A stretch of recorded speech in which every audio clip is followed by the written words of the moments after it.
இல்ல இல்ல கசக்கல நானே அசால்ட்டா எல்லாரும் குடிப்போம் எல்லாரும் குடிப்போம் கொஞ்சம் நான் ஃபுல் கிளாஸ் குடிங்க நல்லா இருக்கு ஒரு சிப் அடிங்க ஒரு வாசம் வரும் வித்தவுட் வாசம் பெண்டா பக்கத்துல கொக்கதான் இல்ல பெண்டா ரெடி பண்ணிட்டு ஓகே சரி ஓபன் தி பாட்டில் அது கப்பு கொது அது எல்லாம் தேவல சுட இல்ல இல்ல அக்கா எனக்கு இத விட போறேன்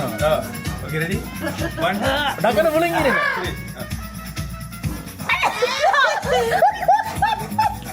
ஐயோ கம்புக்கா எனக்கு பிரச்சனை எனக்கு சக்தி நீங்க தான் அடிக்கிற நாடுது குடிக்க மாட்டேனா ஐயோ உண்மையா ரியாக்ஷன் கொடுத்தது மக்களா இப்படிதான் இருக்கு டேஸ்ட் உண்மையா எனக்கு வேண்டாம் சக்தி இருக்குன்னா அடிச்சிருவேன் சத்தியமா எனக்கு அண்ணாஜி பிள்ளைய கொஞ்சம் மறக்காம சர்ப்ரைஸ் பண்ணுங்க. Thank you.